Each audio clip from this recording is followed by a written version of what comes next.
Good day, class. Today, I am going to discuss to you fallacy. Let us now define first what fallacy is. Fallacy comes from the Latin word fallere, which means to deceive. Fallacy appears to be true, but false upon closer inspection. So if you want to know the statement, if that is a sound argument or a fallacy, you need to look closer. Because there are times when person utter arguments that deceive and prove nothing.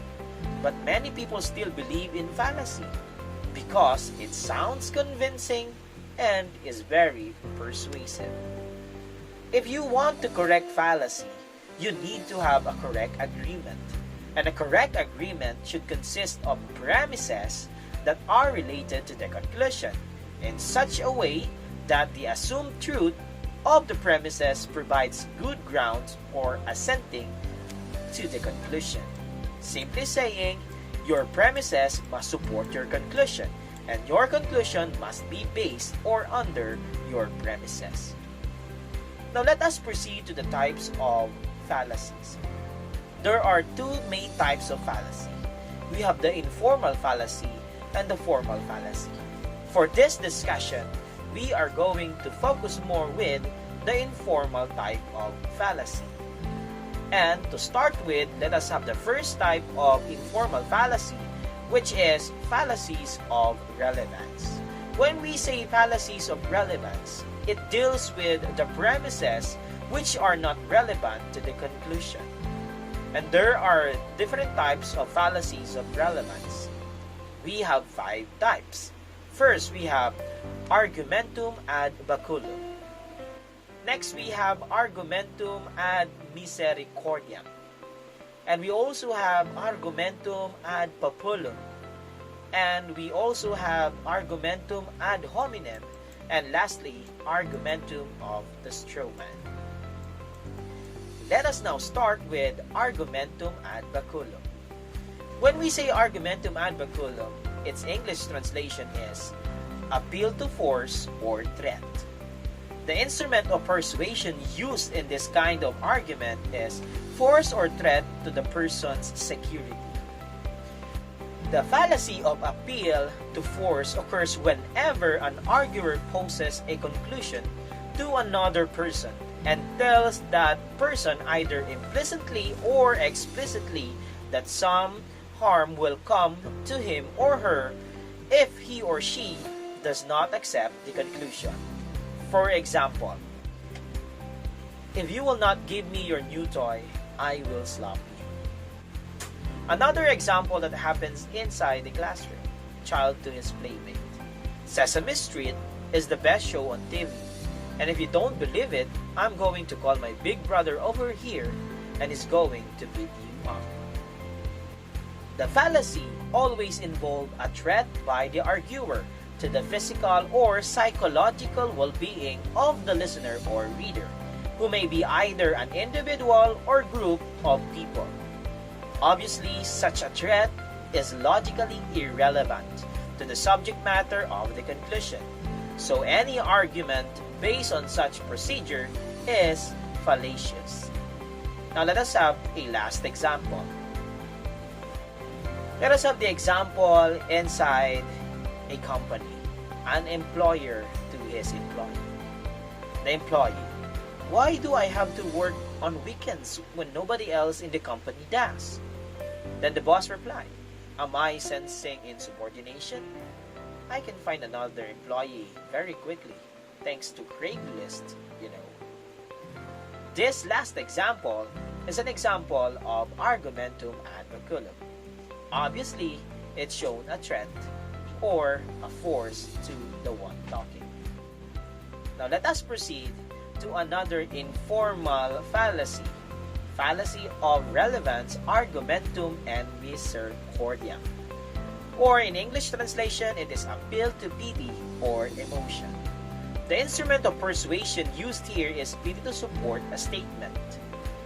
Pity is logically irrelevant to the truth of the statement in question. The appeal to pity fallacy occurs when an arguer attempts to support a conclusion by merely evoking pity from the reader or listener. Let us have the examples. Close your eyes, please. This is a story about a little girl walking home from the grocery store one sunny afternoon. I want you to picture this little girl. Another example, inside the courtroom, taxpayer to the judge.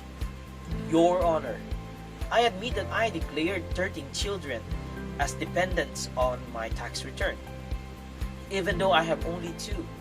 But if you find me guilty of tax evasion, my reputation will be ruined.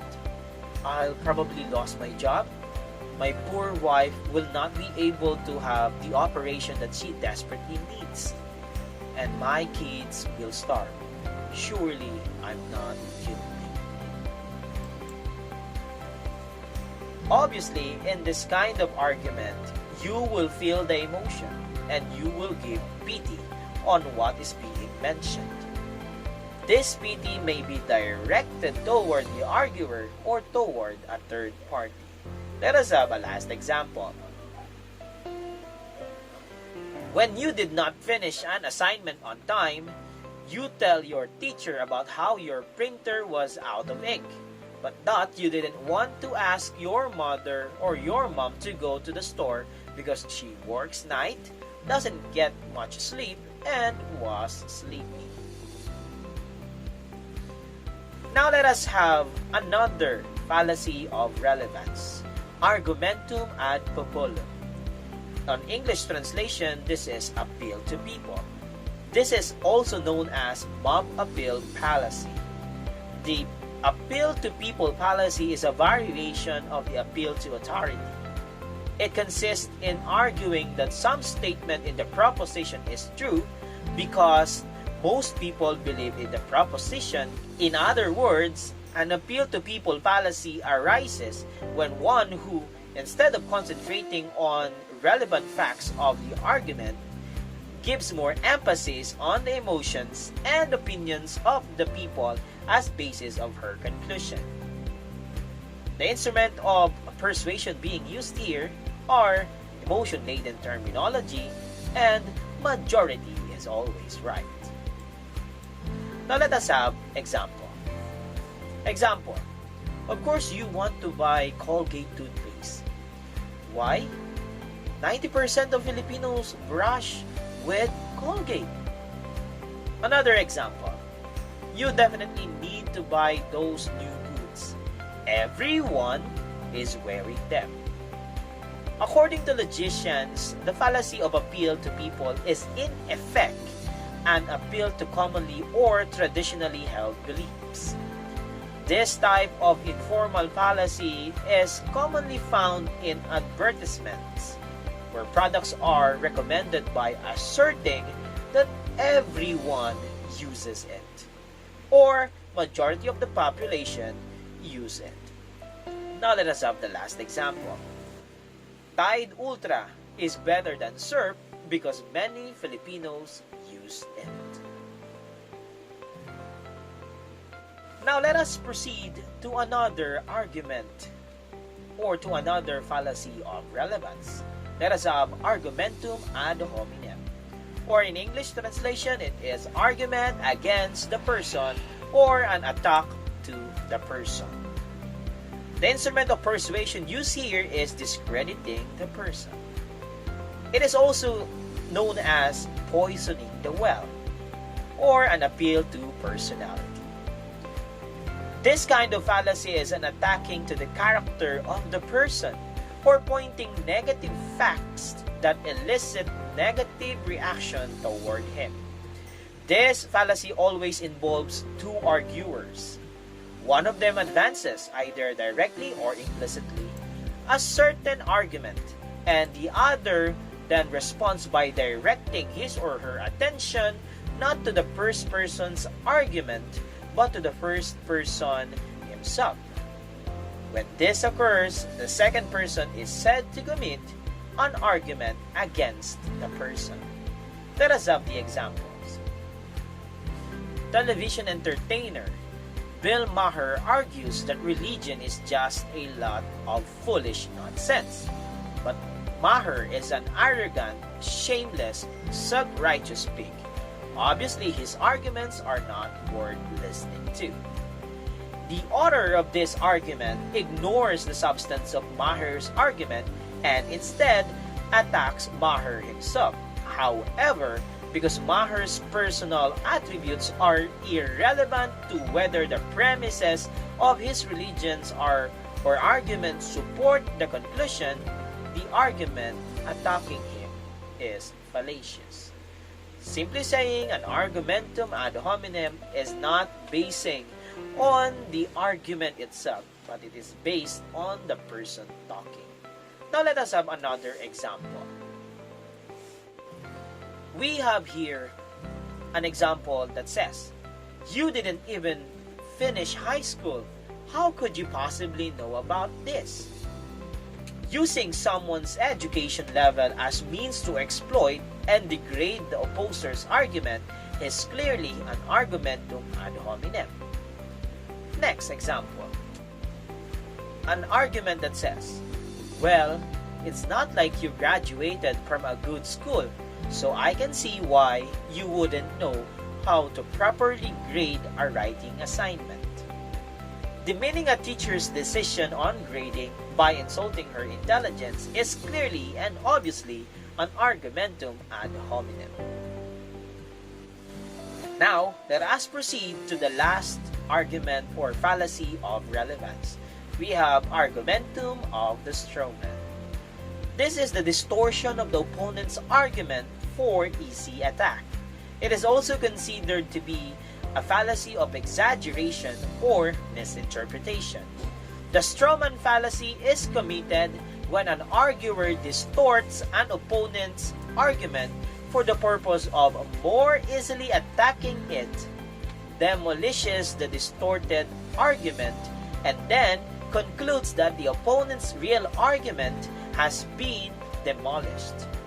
By so doing, the argued is said to have set up a straw man and knocked it down, only to conclude that the real man or the opposing argument has been knocked down as well.